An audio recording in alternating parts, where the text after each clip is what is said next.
반갑습니다. 이노경입니다. 여러분 온라인 강의 듣느라고 고생이 많으시죠? 크게 재미가 없을 수도 있습니다만, 사람이 원하는 일 할 수는 없죠. 사람은 가끔은 자기가 원하지 않은 일을 해야 될 때가 있습니다. 여러분, 탐정학과에 들어올 때는 다 원해서 들어왔지만, 강좌 중에도 좀 재미난 강좌도 있고, 좀 지루한 강좌도 있고, 다 다르죠? 특히 오프라인 강의 같으면은 좀 서로 대화를 주고받아서 받으면서 하기 때문에 좀 생동감 있고 좀 덜 지루할 수 있습니다. 살아도 많이 제시할 수 있고. 그래서 이 강의가 살아있는데 온라인 강의는 제가 일방적으로 들다 보니까 제가 아무리 노력을 해도 강의가 조금 지루해지고 몸이 건조해지고 좀 딱딱해지고 좀 커뮤니케이션 입장은 확실히 안 됩니다. 저도 그런 부족함을 느끼고 있어서 이거 어떻게 극복하면 좋을까 제가 고민해보지만은 고민하면서 많은 노력을 하지만은 쉽지는 않은 것 같습니다. 그래서 이 온라인 강의를 모든 교수님들이 하고 싶어 하지 않습니다. 그래서 제가 이거 온라인 강의를 맡아서 제가 힘든 일을 하고 있는데 여러분은 지루하고 조금 힘들지는 모르겠지만 또 강의를 준비하는 저도 다른 교수님들이 사실은 힘이 많이 든다 하는 걸 조금이라도 이해해 주시면 제가 이 영상을 만드는데 큰 힘이 되리라고 좀 믿습니다. 자, 오늘은 제 13강입니다. 민간경비를 실시하는 과정입니다. 이 과정 중에서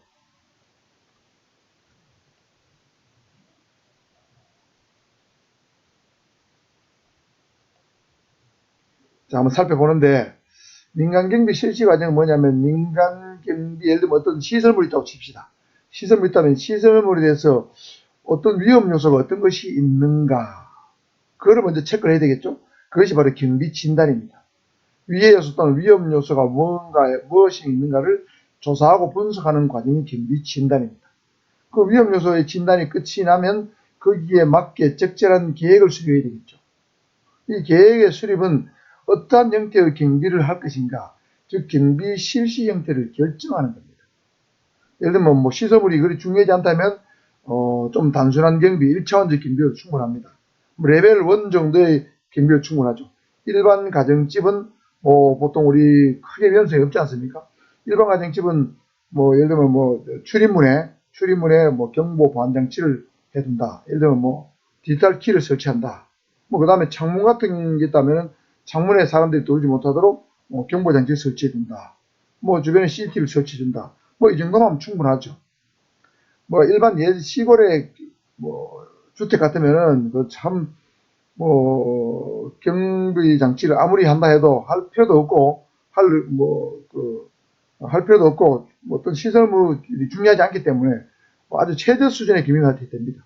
그런데 예를 들면 굉장히 중요한 시설물이라면 최고 수준의 경비를 해야 되겠죠. 레벨 5 정도를 해야 됩니다. 예를 들면 우리 원자력 발전소다. 그 다음에 중요 교도소다. 외국의 대사관이다. 이런 시설물 예를 들면 국가의 중요 예를 들면 국보급 문화재다. 예를 들면 우리 남대문이다. 이런 것 같으면 최고 수준의 경비를 해야 됩니다. 그러니까 경비 실시 형태도 시설물의 중요도에 따라서 낮은 레벨 1부터 가장 높은 레벨 5까지 이렇게 정해지는 거죠. 이런 것들을 경비 계획을 수립한다고 합니다. 시설물의 중요도에 따라서 경비 계획, 경비 실시 형태가 달라진다는 겁니다. 그 다음에 계획을 수립하고 나면 이 계획에 맞추어서 경비부서를 조직하는 거예요. 조직한다는 말은 경비부서를 짜는 거죠. 조직을 어떻게 구성할 것인가. 대부분의 조직은 이렇게 돼 있어요. 개청제, 개청제의 원리, 통솔범위의 원리, 명령통일의 원리, 전문화의 원리, 조정통합의 원리를 골고루 적절히 구비해서 경비부서를 조직합니다. 그래서 대부분의 모든 조직은 거의 개청제로 되어 있습니다. 물론 개청제로 되어 있지 않은 연구부서 같은 데도 있습니다. 연구부서도 연구원들끼리는 개청이 없지만 연구원 위에 연구 결과를 보고받는 누군가는 있죠. 그렇기 때문에 개청의 숫자는 적을 정도로 개청제 형태는 만들어집니다. 개청제는 필수적이죠. 개청제가 없는 조직은 사실상 혼자서 근무한다. 자기가 사장이고 자기가 혼자서 근무하고 1인 기업이다. 그러면 개청제가 없겠죠. 그 외의 경우는 다 개청제가 없습니다. 예를 들면 우리 아파트 관리사무소에도 소규모 아파트면 관리소장 한 사람, 직원 두 사람 있다고 치면 직원 한 명은 병사원, 나머지 직원 한 명은 과장, 그 다음에 관리소장 한 사람. 이것도 계층이죠. 직원이 2명, 3명 있어도 계층이 생겨날 수밖에 없습니다. 그 다음에 통솔범위의 원리죠. 한 사람과 상관이 직접 몇 명의 부하를 통솔하는 것이 가장 적절한 것. 이게 통솔범위 원리입니다. 그 다음에 명령통일의 원리, 전문화의 원리, 조정통합 원리. 이런 원리들을 어떤 경비부서마다, 경비필요한 부서마다 어떤 부서에서는 통솔범위 원리를 더 중요하게, 어떤 부서에서는 조정통합 원리가 더 중요하도록, 어떤 부서는 전문화 원리가 더 중요시되도록 짜는 거죠. 부서마다 다릅니다. 이 조직화 과정이죠. 경비계획을 잘 수립했더라도 이 조직화를 잘 못하게 되면 경비 업무의 효율성이 떨어집니다. 그 다음에 짠 다음에는 경비를 실시해 보는 거죠. 실시는 뭐냐면 여기 2단계 경비계획 수립하고 경비를 조직한 상태에서 그 정해진 어떤 경비 실시 형태를 직접 실전 구현해 보는 거죠. 구현해 봤을 때 과연 어떤 추가적인 문제점이 있는지 아니면 굉장히 효율적으로 작동을 하는지 이거를 체크해 보는 과정이 평가입니다. 그래서 전체적으로 경비 실시 과정은 경비 진단, 계획 수립, 조직화, 실시, 평가죠. 두 문자로 하면 진계조, 실평입니다. 이런 순서로 민간경비가 실시된다, 이루어진다는 뜻입니다. 자, 제 큰 틀에서 여러분 이해하셨죠? 항상 공부는 큰 틀에서 먼저 높은 산을 바라봐야 된다고 얘기를 했습니다. 그 다음에 경비진단, 제일 먼저 이루어지는 경비진단이죠. 경비 대상 시설물에 대한 어떤 경비 위해소를 조사하는 겁니다. 위해소 조사 개념은 거의 대부분의 경우는 시설물에 대한 어떤 물리적 검사입니다. 눈으로 보이는, 육안으로 보이는 위험 요소를 검사하는 게 대부분인데 눈으로 보이지 않는 집행체계와 절차도 위해소 조사의 개념에 포함됩니다. 이 집행체계와 절차라는 개념이 좀 어려운데 예를 들면 이런 거예요. 사무실에 격리 담당 직원이 돈을 취급하죠. 물품을 반출하고 돈을 취급하는데 돈을 예를 들면 받고 내주고 하는 과정, 그다음 돈을 보관하는 과정, 이런 과정은 눈에 보이지 않죠. 그 집행체계가 절차입니다. 최근에 보면 말이죠, 어떤 대기업에서 자금 담당 직원이 돈을 수십억, 수백억을 빼돌렸다. 이거는 뭐냐면 이 돈을 주고받는 수입하고 지출하는 과정에 대한 관리 감독 기능이 없었다는 거죠. 집행체계와 절차에 대한 어떤 조사가 부족했다는 뜻입니다. 내돈한 대기업 은행에서 이런 일이 보여진다. 이건 내부 집행체계와 절차에 대한 위해소 조사가 안 됐다는 뜻입니다. 이게 하드웨어적인 요소라면 이거는 소프트웨어적 요소입니다. 그리고 하드웨어적 요소와 소프트웨어 요소에 대한 양쪽에서 두 갈래의 조사가 다 이루어져야 됩니다. 대부분의 이 집행체계 절차를 좀 소홀히 합니다. 그냥 사장은 경리직원 믿고 일을 하죠. 그럼 경리직은 돈을 빼먹습니다. 경남 양산에서 큰 공장을 하는 우리 선배님도 기계를 만들어가지고 외국에 수출합니다. 수주 따라 외국 계속 다녔어요. 격리 업무는 자기 밑에 격리 담당 이사하고 직원한테 맡겼어요. 그런데 어느 순간에 보니까 회사가 자금이 없는 거예요. 확인해 보니까 한 4, 5년 동안에 밑에 격리 담당 이사하고 직원들이 돈을 25억을 빼먹었어요. 그리고 그 선배님은 기술을 개발하고 수주를 딴 데는 탁월했는데 이 집행체계와 절차에 대한 어떤 관리 감독 이걸 소홀히 한 거죠. 그리고 회사가 거덜날 뻔했어요. 그래서 그 직원들 전부 해고하고 지금 그 부인이 직접 격리 업무를 하죠. 그만큼 중요한 겁니다. 이 집행체계 절차라는 것도. 두 번째는 이제 경비 위해소의 조사 과정입니다. 위해소를 조사할 때는 현재의 경비 시설물을 점검을 해야 되겠죠. 그 다음에 거기 방어상 취약점을 채취해야 됩니다. 보안상 어떤 문제점이 있는가를 찾아내는 거죠. 그 다음에 취약점의 정도에 따라서 요구되는 경비보호 정도를 측정합니다. 무슨 말이냐면 시설물이 중요하다면 경비보호의 정도가 높을 것이고 강할 것이고 시설물이 중요하지 않다면 경비보호의 정도가 약하겠죠. 그 다음에 정도가 측정되고 나면 경비활동 점화에 대한 객관적 분석을 해야 되겠죠. 주관적 분석이 아니고 객관적 분석입니다. 그래 공정한 입장에서 제3자 입장에서 또는 전문가 입장에서 분석을 마친 다음에 경비 프로그램을 종합적으로 수립해야 되겠죠. 이 종합적 경비 프로그램을 수립한다면 무슨 말이냐면 1단계 레벨 1을 할 거냐, 레벨 2를 할 거냐, 레벨 3를 할 거냐, 레벨 4를 할 거냐, 레벨 5를 할 거냐, 뭐 이게 정해진다는 뜻입니다. 이렇게 하면 경비위에서의 조사가 끝이 나는 거죠. 그럼 경비조사는 누가 하느냐? 이 경비조사 앞에는 위에서라는 말이 빠졌다 보면 됩니다. 위에서 조사를 누가 하느냐? 두 가지 방식이 있어요. 그 회사 내부의 직원, 참모에 의한 조사가 있고 외부 전문가에 의한 조사가 있겠죠. 내부자에 의한 조사는 내부 업무 구조, 과거의 경비위에서에 대한 어떤 경험 같은 게 많이 있기 때문에 다른 부서와 다 경비부서 협조체계가 용이합니다. 그러니까 조금 더 그 회사의 실정에 맞는 경비 계획 수립이 가능하겠죠.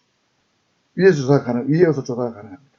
그런데 외부 전문가에 의한 경비 조사는 객관적인 입장에서 제3자 입장에서 바라보기 때문에 보다 전문적이고 객관적으로 조사가 이루어질 수 있죠. 요거는 주관적 조사가 될 가능성이 많고 요거는 객관적 조사가 될 가능성이 많습니다.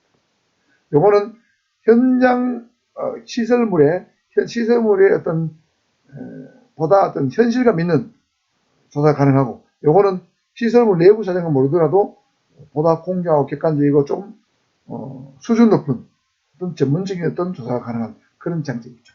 각각의 장단점이 공통적으로 존재합니다. 어떤 것을 선택할 것인가는 경비 조사를 의뢰하는 오나 사장이 판단하는 문제죠. 제 생각에는 양쪽의 조사를 다 맡겨서 종합경비 프로그램을 수립하는 것이 더 좋다 이렇게 생각합니다. 그 다음 경비조사 대상은 뭐냐면 자, 이 뭐를 조사할 거냐 하는 거죠. 대부분의 경우는 일반 시설물 조사가 한 7, 80%입니다. 시설물의 위험의 정도, 위요소죠. 그 다음에 인사조사는 뭐냐면 인사 관련 자료, 인사 기록 카드 같은 거 있죠. 이거 어떻게 보관되고 관리되고 있는가, 유출될 가능성이 있는 겁니다. 이거 굉장히 중요합니다. 여기에는 개인의 신상에 관한 중요한 자료, 정보, 또 그 개인의 어떤 핸디캡, 취약점도 들어있죠. 장단점이 다 들어있어요. 그걸 유출되면 안 됩니다. 그 다음에 회계조사는 돈이죠. 아까 말씀드렸죠. 이 회계 관리 잘해야 됩니다. 이 회사 사장이라든가 식당의 사장 뭐 이런 사람도 회계 관리, 장부 관리 좀 하면 돈 관리 잘못하면 돈은 벌었는데 빼먹기 엉뚱하게 빼먹어요. 호랑이한테 생선을 맡기면 안 되겠죠. 이 회계 관리 굉장히 중요합니다. 그 다음에 각종 회사가 보유하고 있는 자료 관리 조사입니다. 이 회사의 자료 중에는 굉장히 기밀에 속하는 자료도 있죠. 외부에 유출되지 않는 자료가 있습니다. 그런 자료를 어떻게 관리하고 있는지, 유출될 가능성이 있는지 없는지 이거 조사해야 됩니다. 그 다음에 구매조사 및 반출금조사는 물건을 매입할 때 부당한 방법으로 매입하는 경우도 있겠죠. 어떤 대가를 받고 회사에 손실을 주는 거죠. 예를 들면 1,000원에 사야 될 걸 1,500원에 샀다. 그리고 뒤로 한 200원 받았다. 이게 일종의 형법상으로 보면 이건 배임죄. 업무상 배임죄죠. 그 다음 반출입물 조사입니다. 회사에 들어오고 나가는 물건이 있는데 들어오는 물건을 들어와야 될 물건이 100개 들어와 있는데 90개 들어오고 10개가 빼돌려졌다. 안 되겠죠.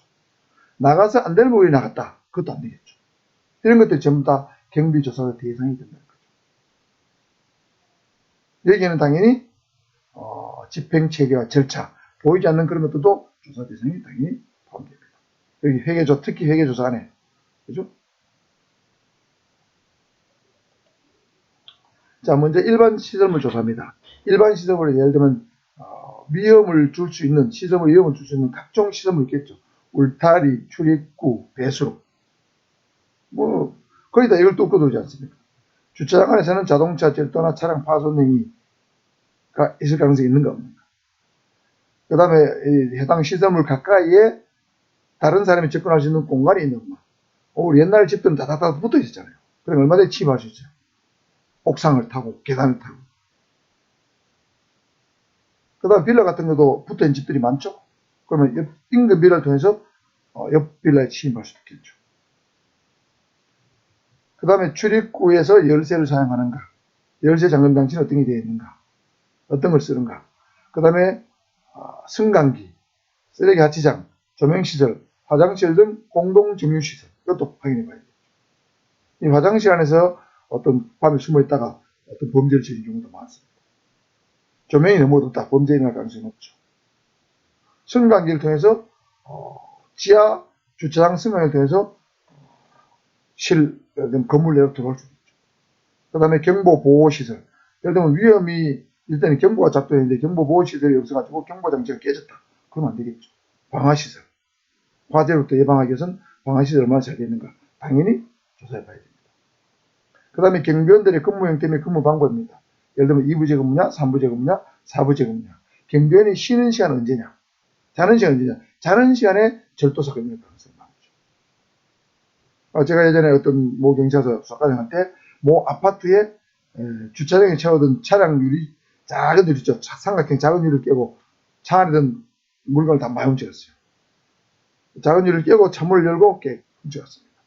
그걸 왜 그 수십 건 일하는데 봤더니 마침 경비원의 비용을 줄이기 위해서 12시부터 새벽 5시까지는 휴게 시간을 줬다. 자는 거예요. 그러니까 그 시간에 의해서 범죄를 했어요.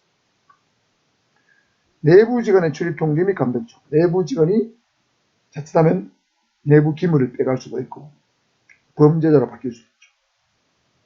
그래서 출입 통제, 예를 들면 뭐 신분증 같은 거, 출입증 같은 걸 어떻게 관리하고 있는지 이런 것들 좀 다 조사를 해봐야 되겠죠.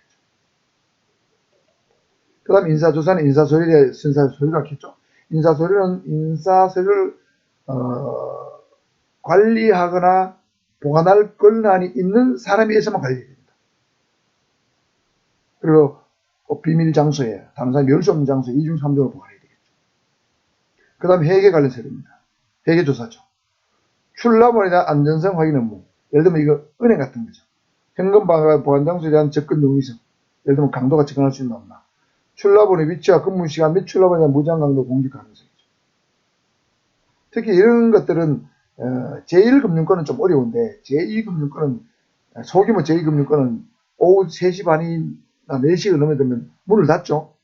문을 닫을 그 시간에는 거의 손님이 없어요. 그러면 늦게 쓰려면 손님 한 명 들어왔다가 갑자기 강도로 돌변합니다. 그럼 직원은 한두 명, 2명밖에 없어요. 그러면 대부분 여직원들이죠. 무장강도 한 명에 의해서 여직원 3명 제압되는 일도 아닙니다. 그래서 가끔 그런 범죄가 일어나죠. 그 다음에 공범행위에 대한 공모 가능성 통제 방법이죠. 공범행위. 공범을 빼올 때 혼자 빼는 사람도 있지만 격리부서 직원끼리, 돈을 관리한 직원끼리 저끼리 공범을 빼는 경우가 많죠. 보다 안전하니까. 그 다음에 수치 및 지불 계정 안전성인데 수표를 현금으로 대체할 가능성이 있나 없나. 그 다음에 수표를 얼마까지 현금화할 수 있나. 뭐 이런 것들도 체크가 필요하죠. 요즘은 수표를 별로 많이 안 쓰죠. 왜냐면 5만원권 고액권이 나오다 보니까 수표를 잘 안 쓰는데 그래도 뭐 1,000만원, 2,000원, 2천만원 넘어서 5천만원 이럴 때만 그 부피가 있으니까 수표를 발행할 경우도 있죠. 또 수표를 반출할 경우도 있고 반입할 경우도 있고. 그 다음에 격리부에 대한 안정성인데 격리과와 인사과 직원의 공모 가능성과 예방 대책 확인입니다. 격리과 인사과 직원의 공모 가능성도 있지만 격리과 직원끼리의 어떤 공모 가능성도 있습니다. 예를 들면 오스틴 임플란트 격리 직원이 1885 행위했다. 2022년도에. 말도 안 되는 얘기죠. 이게 회계관리 엉망을 한 거예요. 이 회사는. 그 다음에 회사의 은행 예금의 안전성인데 예금 운반 및 통제 방법. 예금을 격리 직원이 혼자서 빼가오죠. 은행 가서 돈을 빼가옵니다.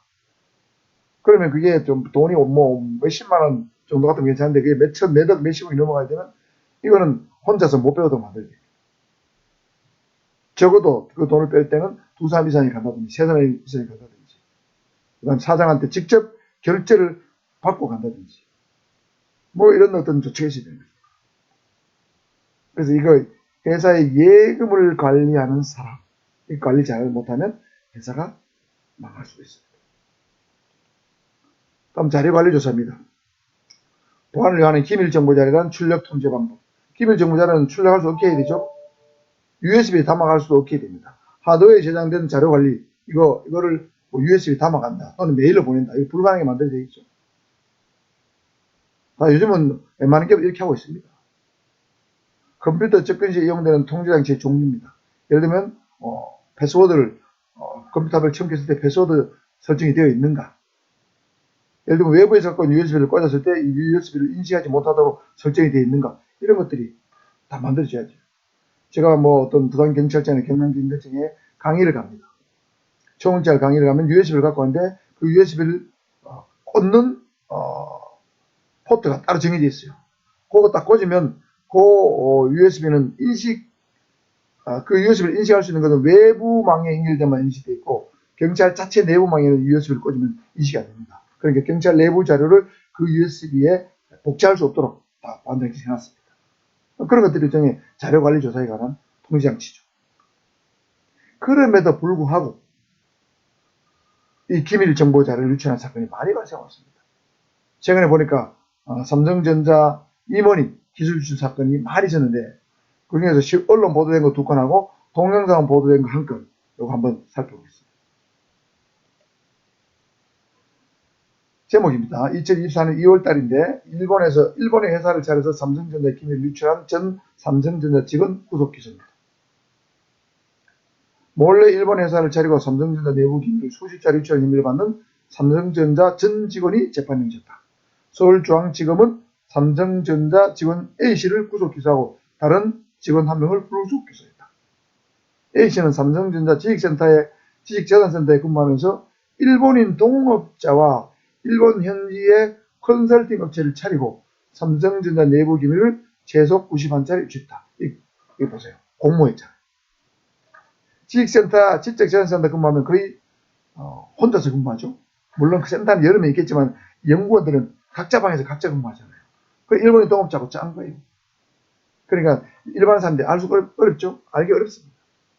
여기에는 삼성전자가 사들인 특허 정보, 특허 관련 법적 분쟁 대응 방안 등 기밀이 담겨 있습니다. 그러니까 이 특허 정보라는 것은 굉장히 뛰어난 기술이라는 거죠. 보호되어야 될 기술입니다. 그런데 이제 이 A라는 사람이 인사이동으로 부서를 옮기게 돼서 기밀을 유출할 수 없게 되자 다른 직원을 통해서 자료를 넘겨받았다. 다른 직원이 공모자죠. 이 사람이 다른 전직 직원이죠.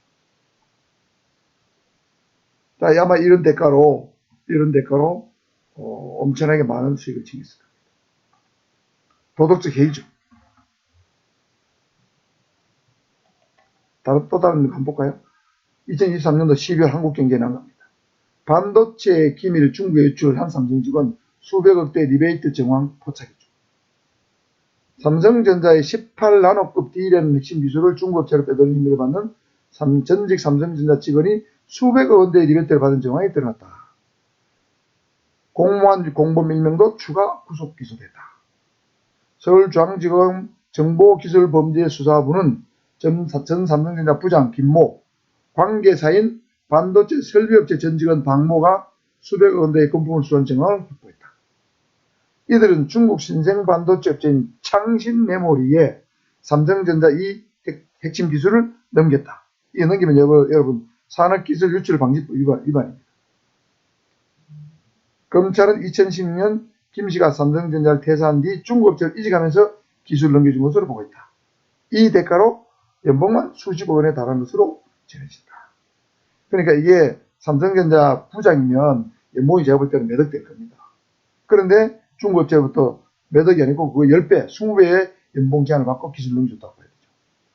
우리나라 조선소도 모 조선소, 유명한 조선소입니다. 우리나라 3대 조선소 중에 하나도 뭐 정부 그 법정관리 받은 적 있죠? 그때 법정관리 받기 전 또는 받을 때 이 핵심 기술을 중국에 넘겨준 대가로 수십억 원의 연봉을 받고 넘겨줬다. 그런 소문이 파다 있습니다. 있을 수 없는 일이죠. 그 다음에 추가 공모에 대한 수사도 확대할 예정이다. 삼성전자 하청업체 출신 인력 수십 명이 삼성전자 반도체 8대 공정 등 국가 핵심 기술실에 가담한 것으로 보고 있다. 반도체 8대 공정, 반도체를 만드는 기술이죠. 이건 정말 어마어마한 국가 기술입니다. 이걸 개발하는데 수년, 수십 년이 걸릴 수 있습니다. 이걸 유출한 거죠. 국가정보는 기술 유출 정황을 포착해서 검찰의 수사를 의뢰했다. 국정원 요새 국정원이 잘하고 있습니다. 해외 정보 수집, 그 다음에 산업기술 유출, 해외로 산업기술 유출 사범 수사하는데 정보를 수집하는 업무를 국정원이 하고 있죠. 대내 정보 수집을 안 하고 광첩 수사, 간첩 수사 안 하는 대신에 해외 기술 유출 사범 정보 수집에 집중하고 있습니다. 그래서 이 핵심 관계자하고 하청업체 관계자, 공범들 전부 다 구속영장을 청구했는데 정말 잘했다고 생각합니다. 자, 이건 동영상인데 볼까요? 영상 소리가 나오려면 모르겠습니다. 삼성전자 핵심 기밀인 반도체 공장 설계 자료를 중국 설립회사로 빼돌린 2023년도 삼성전자 2월 전 임원이 11일에 구속 상태로 재판에 넘겨졌습니다. 수원지검은 삼성전자 임원 출신 최모 씨를 산업기술보호법 위반, 부정경쟁방지법 위반 혐의로 구속 기소했다고 밝혔습니다. 제가 노트북에 반도체 관련 경력 28년 차인 최 스피커를 씨는 꽂아놔가지고 중국 대만 저한테는 말이 등에서 안 받은 들립니다. 거액의 그래서 투자를 바탕으로 여러분 영상에 말이 나온지 안 중국과 나온지 싱가포르의 반도체 제조회사 별도로 두 확인해 개를 보지 않으면 현재 설립했습니다. 상태는 알 수가 없습니다. 이후 삼성전자 영업비밀인 반도체 공장의 기술 데이터인 BED, 공정 배치도, 공장 설계 도면 등을 해외 설립 일반 공장에 기술이 중요하죠? 빼돌렸습니다.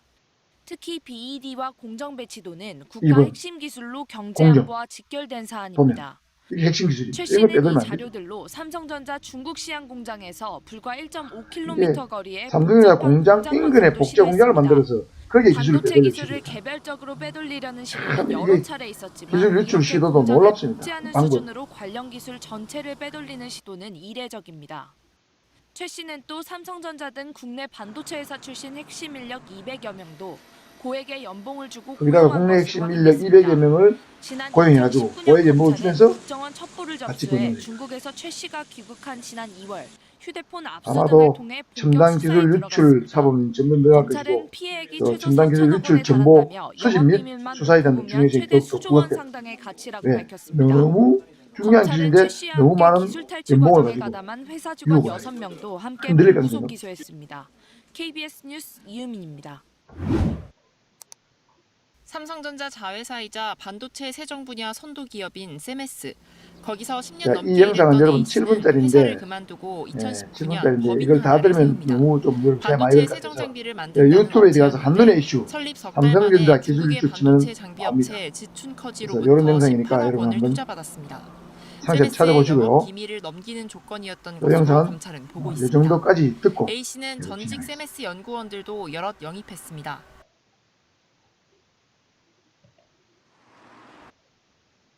다음은 구매조사 및 반출혈물 조사죠. 구매조사 업무인데 구매자가 물품을 구입할 때 공개 입찰 또는 최저 입찰 가격 등 그런 방법을 해야 됩니다. 그런데 이런 방법을 하지 않고 부당한 방법으로 물품을 구입해서 물품을 납품하는 사람하고 구매조사 업무 담당자하고 이득을 나눠먹는, 짜고 나눠먹는 그런 일들이 많이 일어납니다. 제가 보니까 이 아파트 있죠. 이 아파트 입주자 대표의 이 아파트 주민들을 위해서 해야 되는데 주민들을 위해서 일하는 아파트 입주자 대표도 있지만 이 아파트 입주자 대표회의 회장이나 동대표들이 말이죠. 일부는 자기들 이권을 챙기는데 이게 혈안이 되는 사람들이 많이 있더라고. 제가 말이죠. 이게 고소고발장 이거 대신 써주거나 상담을 많이 받는데 이런 게 많아요. 예를 들면 공개 입찰을 해야 되는데 형식은 공개 입찰인데 특정 업체에 유리하게 입찰 조건을 만들어줘요. 그래서 그 다른 업체가 들어도 결국에는 그 자기가 입찰 대표 회장이나 동대표가 원하는 업체가 입찰에 낙찰이 되도록 말이죠. 그렇게 만들더라고. 그래 뒷돈 받는 거예요.